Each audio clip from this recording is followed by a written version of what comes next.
بسم اللہ الرحمن الرحیم.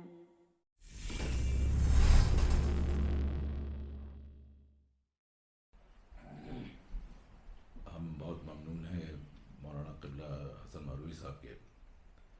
دعا ہے پروردگار سے کہ پروردگار ہمارے علماء کرام کی ہر لمحہ حفاظت کرے کہ ان کو عمر خضر عطا فرمائے. میں اس سلسلے کو آگے بڑھاتے ہوئے میں گزارش کروں گا قبلہ مولانا علی رضا رضوی صاحب سے کہ وہ تشریف لائیں اور اپنے موضوع سے متصل ہو کے گفتگو فرمائیں. بہت شکریہ. نبی نبی کی صدائے علی علی کی پکار بڑا حسین وظیفہ ہے زندگی کے لیے. نبی نبی کی صدائے علی علی کی پکار بڑا حسین وظیفہ ہے زندگی کے لیے. مجھے کسی سے محبت نہیں علی کے سوا, میں ہر کسی سے محبت کروں علی کے لیے. نعرہ حیدری.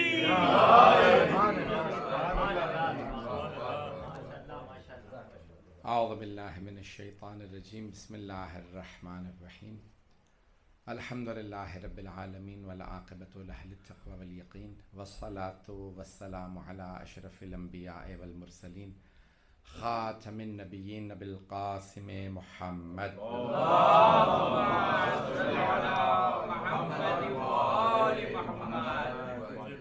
وآلہ الطیبین الطاہرین المعصومین لا سیما بقیت اللہ فی الارضین روحی وارواح العالمین لتراب مقدمہ الفدا واللعنۃ الدائمۃ علی اعدائہم اجمعین من الآن الی قیام یوم الدین. اما بعد فقد قال اللہ الحکیم فی کتابہ الکریم. بسم اللہ الرحمن الرحیم.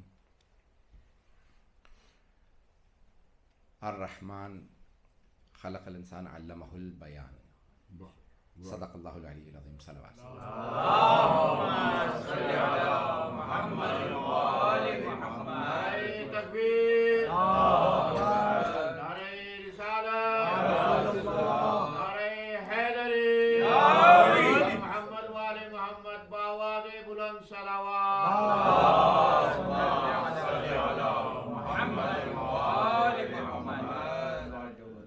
مولانا کے بعد بیان کرنا بہت مشکل کام ہے. مختصر سے وقت کے اندر میں نے مختصر سے خطبہ دیا.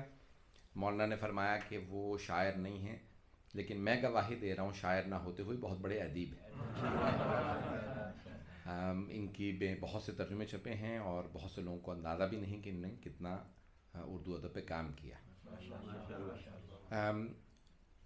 ویسے تو بہت زیادہ ہیں. میں نے قرآن کریم کی سورہ رحمان کی مختصر سے چند آیات کا انتخاب کیا ہے. قرآن کریم میں سورہ شعراء بھی ہے, اور جو مجھے موضوع دیا گیا ہے میں کوشش کروں گا. ایک لفظ عربی میں تطور, یعنی ایک جب زمانہ بدلتا رہتا ہے تو زمانے کے ساتھ ساتھ ترقی ہوتی ہے. ہر چیز اس کے اندر ایک تبدیلی یا ترقی آتی ہے, اسے تطور کہا جاتا ہے. اس ترقی کا نام بعض اوقات تنزلی آ جاتی ہے, بعض اوقات ترقی آتی ہے. اور تنزلی یعنی کہ زوال پذیری, اور پھر ترقی کے انسان اس کے اندر مزید آگے بہتر ہو جائے. اللہ سبحانہ و تعالیٰ نے ایک بہت سائنس میں بحث ہے کہ 14,000 سال پہلے ایک ایگریکلچر ریولوشن آیا ہے, اور اس کے بعد ایک ریولوشن آیا, یعنی جہاں پہ ہم لوگوں نے, اس سے پہلے انسان جانوروں کو کھا لیتے تھے, پودے کھا لیتے تھے, کاشت نہیں کرتے تھے. اور پھر اسی کے بعد آیا ہے ایک ریولوشن جہاں پہ لینگویج کا ریولوشن یا کمیونیکیشن کا جسے کہا جاتا ہے, کہ جہاں پہ لوگوں نے زبان سیکھی اور الفاظ بنانے لگے. نطق گویائی کا ایک میدان تیار ہوا. نطق عربی میں کہہ لیں, اردو میں بھی استعمال کرتے ہیں. تو انسان بولنے لگا. اس سے پہلے کمیونیکیشن ایسی نہیں تھی, بلکہ بہت سے افراد تو کہتے ہیں کہ لاکھوں سال پہلے جو انسان تھے ان کی کمیونیکیشن وہ بالکل انسانوں جیسے تھے ہی نہیں جیسے آج موجودہ انسان ہے.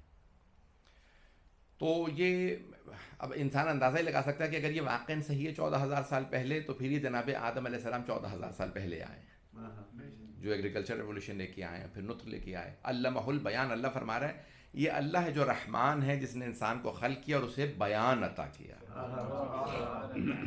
اب اس بیان کے 5 طریقے ہیں. منطق میں صنعات کو خمس کہا گیا. خمس ہیں یعنی 5 ہیں. ایک تو برہان ہے, پھر مناظرہ ہے, خطابت ہے, اور مغالطہ ہے اور شعر ہے. شاعری کو اسی 5 صنعات میں قرار دیا. میں بہت زیادہ ٹیکنیکل نہیں ہوں گا, بالکل کوشش کر رہا ہوں کہ آسان رکھوں. تو اب یہ ان میں سے ایک شعر ہے. اپنی انسان جب بات کو پہنچاتا ہے اپنے مافی ضمیر کو یا اپنے مفہوم کو پہنچانا چاہتا ہے, تو اس مفہوم کو پہنچانے کے لیے انسان کو مختلف طریقے اپنانے پڑتے ہیں. ان میں سے ایک طریقہ شاعری ہے. خطابت بھی ان میں سے ایک ہے جو اس وقت میں کر رہا ہوں.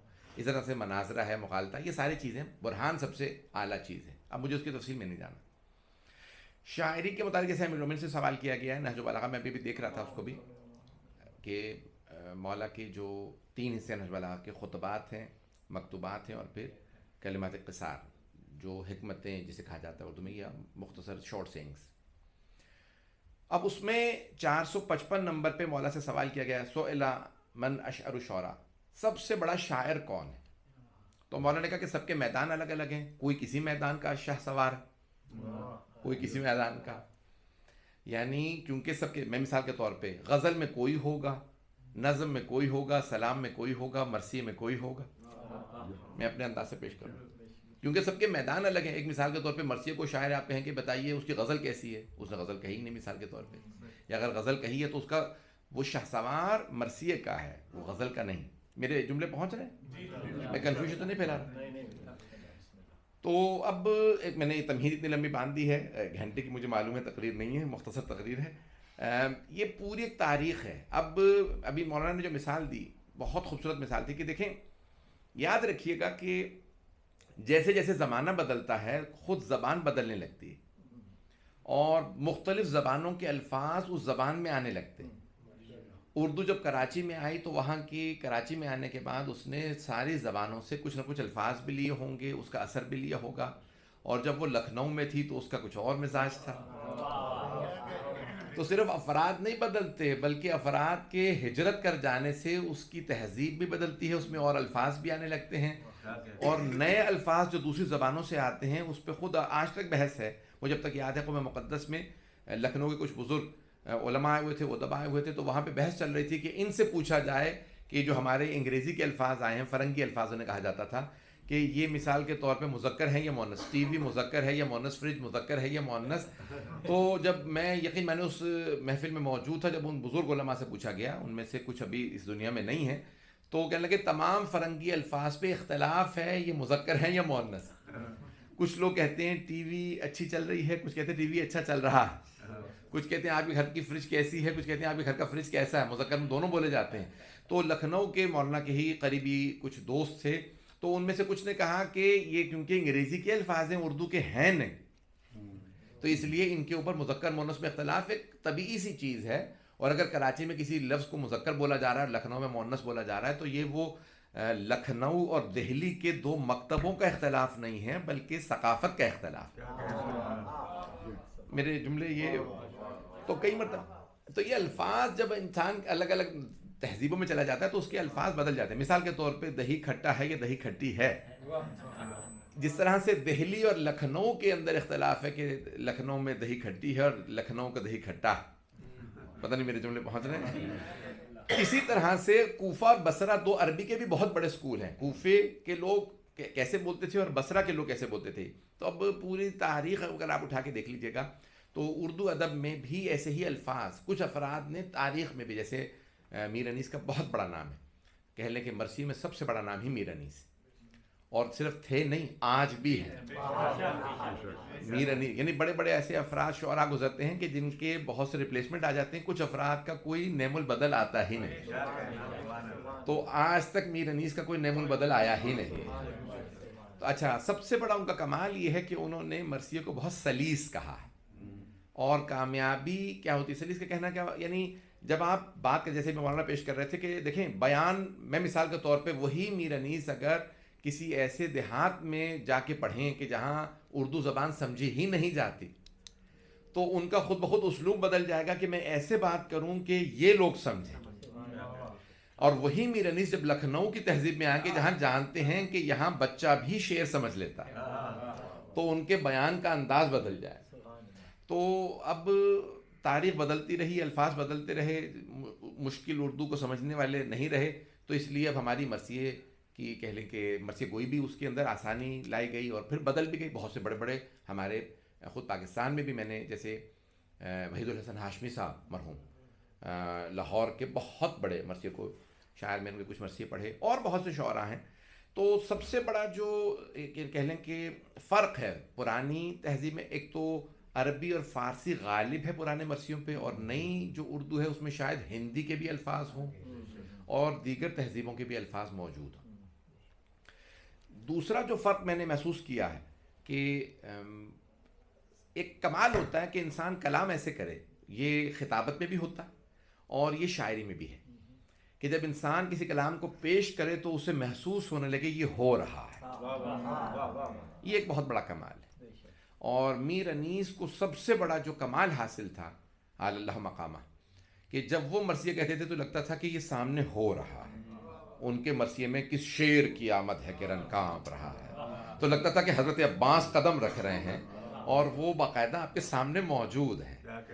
اور آپ جب اس میں مثال کے طور پہ رزم کو پیش کرتے ہیں، رستم کا بدن زیر کفن کانپ رہا ہے، یعنی اب وہ جب اس کو پیش کر رہے ہیں تو آپ کو محسوس ہو رہا ہے کہ شاید کوئی کپ کپاہٹ کے اندر موجود ہے، اور آپ پہ خود بخود ایک کپ کپی طاری ہو جاتی ہے کہ جیسے حضرت عباس علیہ السلام تشریف لے آئے. تو اب یہ سب کا اپنا اپنا انداز ہے. میر انیس کے سب سے بڑا جو کمال تھا وہ یہ تھا کہ وہ جب کلام کہتے تھے تو آپ کو مثال کے طور پہ یہ تو نہ کہہ سکے کہ شہ مشرق ہے. اب یہ مرحوم سید نعمت اللہ جزائری جو علامہ مجلسی کے داماد ہیں انہوں نے لکھا ہے. اب الانوار النعمانیہ میں روایت لکھی ہے کہ جب قاصد جناب صغرا پہنچا تو حضرت علی اکبر کی شہادت ہو رہی تھی. تو جب وہ قاصد پہنچا تو اس شہادت کے وقت پہنچا، اور یعنی امام حسین اپنی غربت کے عروج پہ تھے. تو اب میر انیس نے اس خوبصورت انداز سے مرثیے کو لکھا ہے. تو وہ کہتے ہیں کہ جیسے قاصد نے پوچھا کہ کیا آپ حسین ابن علی ہیں، تو میر انیس کہتے ہیں کہ یہ تو نہ کہہ سکے کہ شہ مشرق ہے، مولا نے سر جھکا کے کہا میں حسین. یعنی یہ کہنا، دیکھیں وہ مرثیے کا آپ پہ مصائب طاری ہو جانا یہ سب سے بڑا کمال ہے رسائی ادب کا. آج میں نے دیکھا کہ موجودہ جو مرثیہ گو ہیں اس میں آپ کو رزم میں مل جاتا ہے، جنگ میں سب کچھ مل جاتا ہے، لیکن وہ مصائب اتنا مضبوط نہیں کہہ پاتے جس طرح سے میر انیس نے کہا. اب یہاں بڑے بڑے ادبا موجود ہیں، میں جسارت کر رہا ہوں، گستاخی کر رہا ہوں، یہ مجھے آپ معاف کریں گے. تو اب میر انیس کو سب سے بڑا کمال یہ ہے کہ وہ مرثیہ اس انداز سے کہتے ہیں کہ آپ محسوس کرنے لگتے ہیں میں کربلا میں ہوں اور آپ کے سامنے مصائب اس وقت ہو رہا ہے. یہ سب سے بڑا کمال. تو میر انیس کے تمام مرثیوں کے اندر آپ کو یہی ملے گا. جب جناب علیہ السلام کی مثال کے طور پہ جب مرثیہ کہہ رہے ہیں تو آپ کو محسوس ہوتا ہے کہ جیسے جناب سید الشہداء ابھی دفنا کے اٹھے.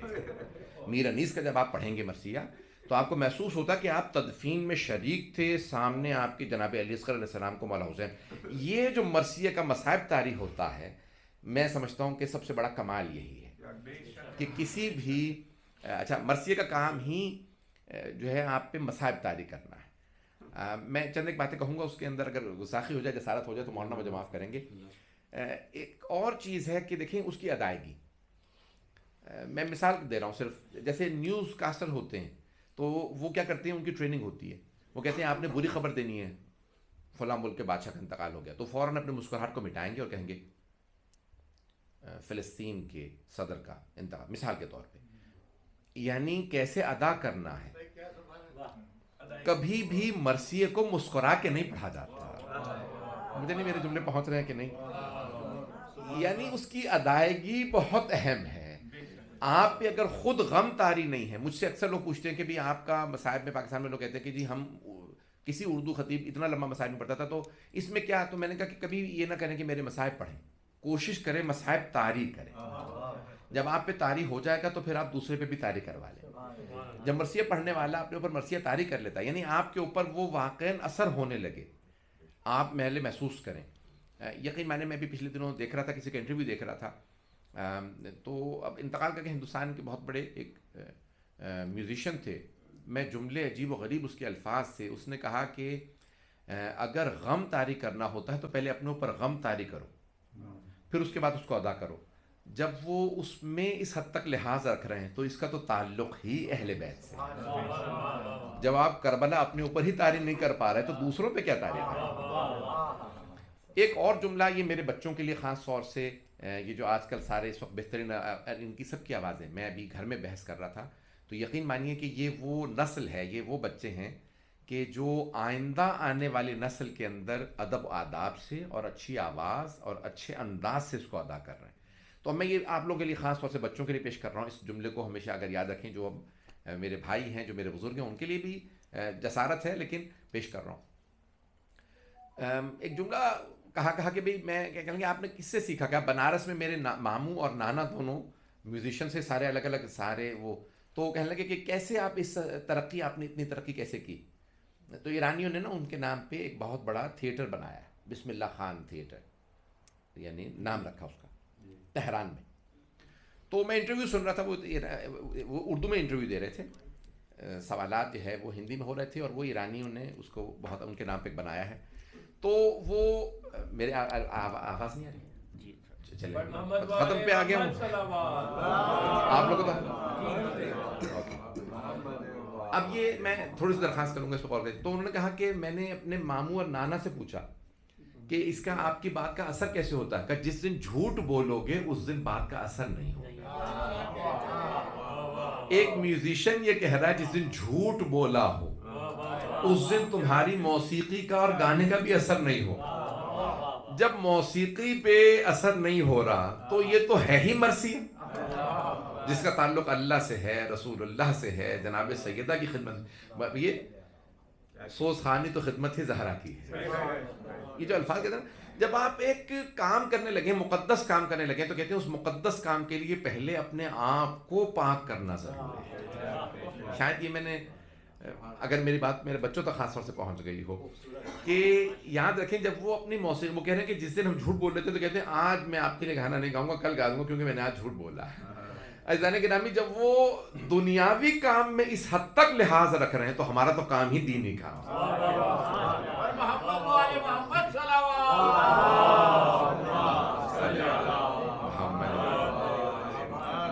یہ تو کام ہی مقدس کام ہے، یہ کام ہی عبادت ہے، یہ کام. تو اس میں اثر انسان میں تب آتا ہے. ایک صاحب مجھے کراچی میں ملے، نوجوان یعنی خطیب، کہنے لگے آپ کے پچھلے سال کے تینوں اشرے میں نے لکھ لیے اور اس سال میں پڑھ بھی رہا ہوں، اور جہاں پہ آپ مائک پہ ہاتھ لگاتے ہیں میں وہیں میں نے کہا میں تو نیچرلی ہاتھ لگاتا ہوں، مجھے تو یہ بھی نہیں پتا میں نے مائک پہ ہاتھ رکھا. کہنے لگے کہ بالکل آپ کی الف سے لے یہ تک میں نے پوری کاپی بھی کی ہے، آپ کا ہاتھ ہے ہلانے کرنا، مجھے خود بھی نہیں پتا تھا میں ایسے پڑھ رہا ہوں. جب انہوں نے نقل کر کے دکھایا مجھے کہ آپ ایسے بولتے ہیں، تو اچھی خاصی نقل اتار رہے تھے، مجھے خود شرم آنے لگی. پوری انہوں نے کاپی کر رکھی تھی. تو کہنے لگے آپ کے سارے میں نے پچھلے سال کے تینوں اشرے لکھے ہیں، مسائل بھی وہیں پہ پڑھ رہا ہوں، لیکن میرے ہاں نہ اتنی واہ واہ ہو رہی ہے نہ اتنی آہ ہو رہی ہے. تو میں نے کہا کوشش کریں کہ میں جب پڑھ رہا ہوتا ہوں، تو جب میں فضائل پڑھ رہا ہوں تو اکثر مجھ سے لوگ کہتے ہیں کہ آپ کے فضائل پڑھنے سے پتہ چلتا ہے کہ آپ خود بہت خوش ہیں. میں جو عرض کرنا چاہ رہا ہوں تمام کی خدمت میں ہاتھ جوڑ کے عرض کر رہا ہوں دوبارہ، کہ یہ میں اتنی آپ کو مثالیں دے رہا ہوں کہ جب تک آپ پہ خود وہ مولا کے فضائل طاری نہیں ہوں گے، مولا کے مصائب طاری نہیں ہوں گے، نہ تو آپ واہ کروا سکتے ہیں نہ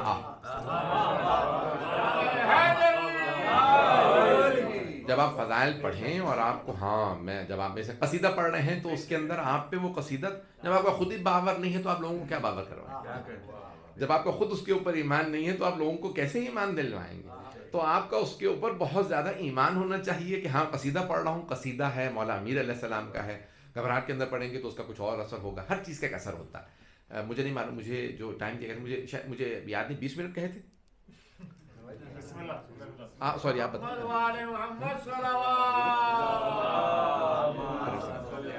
بس بھائی 15 منٹ ہو گئے، میں بہت معذرت چاہوں گا. تو ابھی 5 منٹ میں آپ کو اور 4-5 منٹ اور زحمت دے دوں. تو ہم جن کو سننے کے لیے آئے میں انشاءاللہ پیش کروں گا. میں نے خود درخواست کی تھی آخر میں، کیونکہ جب مرثیہ ہی پہ ہے تو پھر آخر میں مرثیہ ہونا چاہیے. تو ہم بیچ میں اگر پہلے بول لیں آخر میں نہ بولوں، میں نے درخواست کی تھی تو میں پیش کر رہا ہوں.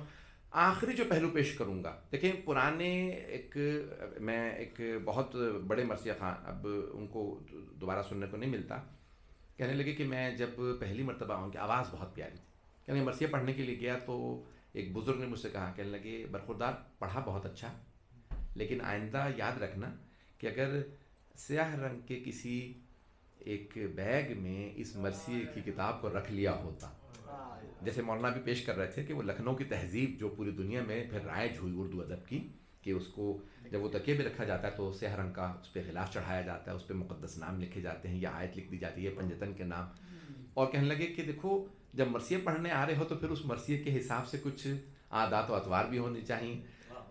میں بہت بڑے پاکستان کے نوحہ خان تھے, نام نہیں لوں گا کیونکہ مرحوم ہو گئے, اور جو ان کا جس شخص نے ان کا آڈیشن کیا تھا ریڈیو پاکستان پہ, اس زمانے میں ٹی وی نہیں آیا تھا, تو کہنے لگے میں نے ان کا آڈیشن کیا گانے کے لیے, تو کہنے لگے کہ انہوں نے اتنا خوبصورت پڑھا کہ سارے کے سارے پروڈیوسرز نے کہا کہ اس سے اچھا نہیں پڑھ سکتا کوئی آدمی, اور یہ پاکستان کا فلاں ہندوستان کا گانے والا ثابت ہوگا. تو کہنے لگے کہ وہ نقوی صاحب باہر نکلے, امروہے کے تھے, دوڑتے ہوئے آئے, کہنے لگے بیٹا بات سنو, تم وہی ہو نا, تم نوحے پڑھتے ہو فلاں محلے میں؟ کہنے لگے جی جی آپ نے صحیح پہچانا. کہنے لگے پھر فیصلہ کر لینا کہ نوحے چھوڑو گے یا گانے چھوڑو گے, یا گانا چھوڑ دینا یا پھر نوحہ چھوڑ دینا. کہنے لگے جی. کہنے لگے اگر نوحے پڑھو گے تو پھر گانے نہیں گا سکو گے, اور اگر گانے گاؤ گے پھر نوحہ کوئی نہیں پڑھوائے گا. تو کہنے لگے کہ تمہیں آڈیشن میں پاس تو کر دیا, کل تمہیں جوائننگ کے لیے بھی کہہ دیا ہے ریڈیو پاکستان پہ, لیکن اب فیصلہ کر کے مجھے بتا دینا. تو کہنے لگے اگلے دن وہی نوجوان جو بہت غریب گھر سے تھے, آنے کے بعد کہا جو کچھ پیسے کہے گئے تھے مجھے نہیں چاہیے, میں نوحہ خانی نہیں چھوڑوں. اتنی قربانیاں دینی پڑتی ہیں, میں بچوں کے لیے خاص طور سے نوجوانوں کے لیے پیش کر رہا ہوں. جب اتنی قربانیاں انسان دیتا ہے کہ انسان کہے کہ گھر میں اگر 2 فاقے تھے تو ایک اور صحیح, میں اگر اتنی قربان, جب تک عقیدت اہل بیت سے اتنی زیادہ نہ ہو انسان پھر اس مرحلے میں آگے نہیں بڑھتا. اور میں ایک آخری بات کہہ دوں اسی کے بعد پھر تمام, کہ جو نئی نسل آ رہی ہے اگر ایک بات کا اور بہت زیادہ خیال رکھے کہ صرف یعنی یہ اس کو جاب نہ سمجھیں, اسے عبادت سمجھیں, اسے عبادت سمجھ کے کریں, کیونکہ جو بھی کام اللہ اور محمد و آل محمد علیہ السلام کے لیے ہوتا ہے وہ عبادت ہوتی ہے. جب آپ عبادت سمجھ کے کریں گے تو خود بخود پھر آپ کی نیت بدلے گی, آپ کو قربت اللہ کہنا پڑے گا. پھر آپ جب آئیں گے تو عبادت سمجھ کے پڑھیں گے تو وضو کر کے پڑھنا پڑے گا. پھر جب آپ آئیں گے تو سر جھکا کے پڑھنا پڑے گا. پھر آپ کو اندازہ ہوگا کہ شاید یہاں کوئی بی بی بھی موجود ہے. جب آپ کی نیتیں بدلنے لگیں گی تو پھر وہی آپ کے ہاتھ پکڑ کے آپ کو وہاں پہنچا دیں گے جہاں کوئی نہیں پہنچا. وہ ہستیاں نوازتی ہیں, جیسے بھی مولانا فرما رہے تھے, یقین مانیے میرا اس پہ پورا ایمان ہے. جو الفاظ مولانا فرما رہے تھے میرا اس پہ ایمان ہے. یہ جو مولانا نے بھی بہت لکھنؤ کی تہذیب سے اس کو پیش کیا, اور لکھنؤ میں پلے بڑے ہیں, تو عزیزان کرام میری یہ درخواست ہے کہ اسے عبادت سمجھ کے کیجیے. تو یہ جو پرانے افراد جنہوں نے اتنی زحمات کی ہیں ان سے لے کے آج تک جو سب سے بڑا اگر کوئی مجھ سے پوچھے کہ فرق کیا آیا ہے, تو تھوڑی ایک عبادت کی فکر میں کمی آ گئی ہے. ہم اسے شاید عبادت نہیں کمپٹیشن سمجھنے لگے ہیں, مقابلہ سمجھنے لگے ہیں. اسے مقابلہ اور کمپٹیشن نہ سمجھیں بلکہ اسے عبادت سمجھیں. پھر عبادت میں کمپٹیشن نہیں ہوتا بلکہ انسان یہ بھی برداشت کرنے لگتا ہے اگر کوئی مجھ سے بہتر ہے تو مجھ سے آگے چلا جائے. جب انسان اسے عبادت سمجھے گا تو پھر انسان کسی کی توہین نہیں کرے گا, اس کی تذلیل نہیں کرے گا, تضحیک نہیں کرے گا, بلکہ ہر انسان کی دوسرے کی تعریف کرے گا. میں بہت معذرت چاہتا ہوں, بہت سی چیزیں بہت سی میں نے دوبارہ دیکھا بھی تھا کچھ نئے اور پرانے مرثیوں کو, لیکن میں وہ سب چیزیں پیش نہیں کرنا چاہتا. لیکن اتنی درخواست کروں گا کہ جتنے بھی افراد اہل بیت کی شان میں لکھ رہے ہیں وہ صرف امام رضا کی سے ایک حدیث کو ذہن میں رکھیں, من انشد فینا بیت شعر. 2 بیت سے, ادبا کی محفل ہے, 2 بیت سے مل کے شعر بنتا. ایک بیت یعنی وہ جو ایک مصرع جسے کہتے ہیں آپ لوگ عربی میں بیت, مصرع, تو بیت بازی پرانے زمانے میں کہتے تھے. تو اب یہ ایک بیت 2 بیت سے مل کے ایک شعر بنتا ہے, ایک مصرع جو ہوتا ہے. مولا امام رضا فرماتے ہیں جس نے ہماری شان میں پورا شعر بھی نہیں کہا, صرف ایک بیت کہا, فلہ الجنہ, تو پھر اس پہ جنت لازم.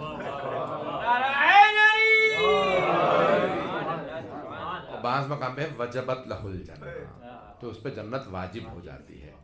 تو اب اتنی عقیدتیں اتنی, تو اس کو خود اہل بیت نے اشعار کہیں, مرثیہ کہیں. مرثیہ اب آپ کہتے ہیں کہ جس رسائی ادب میں سب سے جو بڑا مقام ہے وہ اس میں مصائب کا ہے. تو سب سے پہلے اگر دیکھا جائے تو جناب زینب کبریٰ نے کربلا پہ مرثیہ کہا, اور بی بی نے مولا حسین علیہ السلام پہ مرثیہ فرمایا. حضرت عباس سے متعلق بی بی کا مرثیہ ہے, اور حضرت علی اکبر علیہ السلام سے. میرے ایک بہت بڑے استاد نے ایک جملہ کہا تھا کہ جناب زینب کبریٰ کہ میں نے سارے مرثیے پڑھے, بی بی کا ایک بھی مرثیہ اون و محمد پہ نہیں.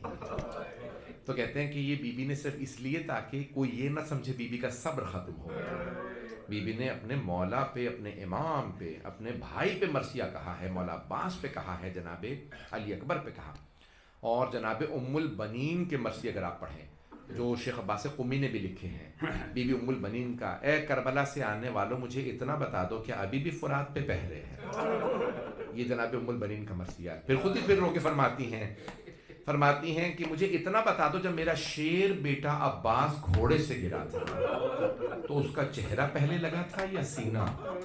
یہ بی بی کا مرثیہ۔ یہاں تک مروان سے متعلق کہتے ہیں کہ مروان ملعون نے سوال کیا کہ یہ مدینے والے صبح صبح کہاں چلے جاتے ہیں؟ کب فجر کے بعد ام البنین جنت البقیع میں مرثیہ کہتی ہے۔ سارے مدینے والے کھڑے ہو کے سنتے ہیں۔ بی بی ام البنین کی زبان میں اتنا اثر تھا مصائب کا کہ ہر آدمی روتا تھا۔ مروان ایک دن خود آیا، یہ جملے میں پیش کر رہا ہوں، ایک دن مروان ملعون خود آیا سننے کے لیے، تو بی بی رو رو کے مرثیہ کہہ رہی تھی زمین پہ بیٹھ کے، ساتھ میں پوتا تھا آپ کا۔ تو مروان کی آنکھوں میں آنسو آ گئے، کہا اتنا درد ہے ام البنین کی آواز میں؟ کہا کس بات کا درد ہے؟ کہا عباس کی ماں ہے۔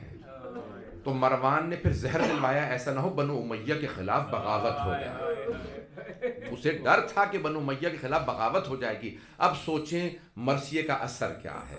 میں ایک آخری جملہ کہنا چاہتا ہوں جناب ام البنین ہی کے مرثیے کا، کیونکہ اب آپ کی آنکھوں میں آنسو ہیں۔ تو بی بی فرماتی ہیں کہ اے کربلا سے آنے والو مجھے یہ بتاؤ میرا شیر بیٹا عباس جب گھوڑے سے گرا تو لوگوں نے بتایا اس کے بازو نہیں تھے۔ بی بی فرماتی ہیں مجھے بتاؤ جب گرز لگا اس نے کہا کیا تھا؟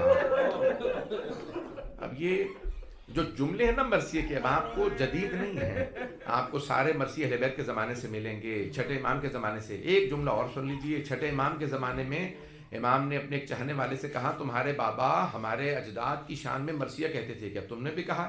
کہا ہاں مولا میں نے بھی کچھ اشعار کہے ہیں۔ کہا سناؤ، میں رونا چاہتا ہوں۔ کہا مولا اتنے آپ غمگین کیوں ہیں؟ کہا نہیں معلوم تمہیں آج عاشورے کا دن ہے۔ تو جب وہ پڑھنے لگے نا امام نے کہا بھی رک جاؤ۔ امام نے خادمہ کو آواز دی، کہا یہاں پہ ایک پردہ لگا دو اور میری ماں ام فروا سے کہو میرے جد کی مجلس ہونے والی ہے۔ خادمہ نے ایک مرتبہ پردہ کھینچا، امام کی والدہ صحن میں آ کے بیٹھی، امام اپنی والدہ کو دیکھ رہے ہیں کیونکہ امام ایسی جگہ بیٹھے تھے جہاں خواتین مشرف تھی، نظر آ رہی تھی۔ تو امام نے ایک مرتبہ کہا کہ لوگ بیٹھ جاؤ بھی مجلس ہوگی۔ جیسے امام کی والدہ آئی نا، امام نے ایک مرتبہ خادمہ سے کہا میری بہنوں اور بیٹیوں کو بلا دو، سب سن لیں، میری زوجہ سے کہو حضرت حمیدہ خاتون، سب آ گئیں۔ شاعر جناب ام فروا جناب مولا امام صادق کے ننہال سے ہے، بی بی کے خاندان سے۔ جب اس نے سنا نا بی بی کے رونے کی آواز، مولا امام صادق کی والدہ کے رونے کی آواز آ رہی ہے، تو اس نے ایک جملہ کہا، اے ام فروا، عربی میں کہا، اے ام فروا اگر آپ زیادہ روئیں گی تو بیٹا آپ کو گلے لگائے گا اور کہے گا اماں اور مت روئیے۔ لیکن بی بی جب آپ کی پھوپھیاں روتی تھی تو انہیں کوئی دلاسا دینے والا نہیں تھا، انہیں تازیانے مارے جاتے تھے۔ ایک مرتبہ امام نے کہا الباب الباب، دروازہ بند کر دو۔ پوچھا کیا بات ہے، دروازہ کیوں بند کر دیں؟ سارے مدینے والے امام کے دروازے پہ آ گئے تھے۔ امام نے فرمایا میرا بیٹا بے ہوش ہو گیا۔ پروردگار اگر مرثیہ نہ ہوتا تو میں مصائب نہ پڑھتا۔ پروردگار صاحب خانہ کی توفیقات میں اضافہ فرما، ہمارے جتنے علماء، مؤمنین، شعراء، ادباء یہاں موجود ہیں سب کی توفیقات میں اضافہ فرما۔ جن آنکھوں میں آنسو ہیں پروردگار اپنی بارگاہ میں انہیں قبول فرما۔ پروردگارہ جناب سیدہ کے رومال میں ان آنسوں کو جگہ عنایت فرما۔ پروردگارہ تجھے واسطہ اپنے عزت و جلال کا جہاں جہاں مومنین بسے ہیں ان کی حفاظت فرما۔ پروردگارہ جتنے ہمارے ادباء جو کلام لکھنے والے، کلام پڑھنے والے ہیں، ان کی توفیقات میں اضافہ فرما۔ مجھے ایک شادی میں بھی جانا تھا، اس کے بعد مجھے ایک نکاح پڑھنا ہے آج۔ میں دعا کروں گا پروردگارہ جہاں جہاں اس وقت پریشانیاں، ہر پریشانی دور فرما۔ ہمارے جو نئی نسل کے نوجوان خاص طور سے پڑھنے والے بچے ہیں پروردگارہ، میں یقین مانیے پچھلے سال یا اس سے پچھلے سال ایک محفل میں گیا جہاں یہاں کے سارے بچے یہاں کے پیدا ہوئے تھے، یہاں کے بورن بچے اردو اتنی خوبصورت بول رہے تھے اور اتنا اچھا کلام پڑھ رہے تھے کہ میرا دل باغ باغ ہوا کہ میں نے کہا پروردگارہ ان ماں باپ پہ رحمت فرما جنہوں نے ان بچوں کو پالا۔ پروردگارہ تجھے واسطہ اپنے عزت و جلال کا ہمیں 12ویں امام کا ظہور دیکھنا نصیب فرما، دنیا سے ظلم کا خاتمہ فرما۔ خاص طور سے غزہ میں حالات خراب ہے، پاکستان میں سیلاب ہے، پاکستان کی تاریخ کا بدترین سیلاب ہے. کہہ رہے ہیں کہ ہماری آدھی آبادی افیکٹڈ ہے, متاثر ہوئی ہے سیلاب سے. پروردگارا ان سب پہ رحم فرما, ہمارے مقامات مقدسہ کی حفاظت فرما. اور ہمارے تقریباً ہر امام کا کلام ہے, 12ویں امام کے خود اپنا مرثیہ ہے. پروردگار, میں ایک امام زمانہ کے بھی مرثیے کے ایک شعر کو آپ کی خدمت میں پیش کرنا چاہتا ہوں. شاید عربی میں اس کو پڑھ دوں تاکہ آپ کو اندازہ ہو کہ ائمہ نے کس خوبصورت انداز سے عربی میں کلام کہا. امام فرماتے ہیں کہ اے میرے جد حسین لأندبن علیک صباح و مساء, میں آپ پہ صبح و شام ندبہ کروں گا. ندبہ یعنی رونا, گریہ کرنا, بکا کرنا, یاد کرنا. وَلَأَبْكِيَنَّ عَلَيْكَ, اور میں آپ پہ اب صبح و شام آنسو بہاؤں گا. اور اگر میں سے آنسو خشک ہو گئے, بدلت دموع دما, تو میں آنسوؤں کے بدلے خون کے آنسو بہاؤں گا. اگر آپ ہر دیکھیں ہر امام کے کلام میں آپ کو ایسا کچھ نہ کچھ رسائی ادب ملے گا کہ جہاں پہ آپ کو اندازہ ہوگا کہ اس کی اہمیت کتنی زیادہ ہے. وآخر دعوانا ان الحمد للہ رب العالمین. صلوات.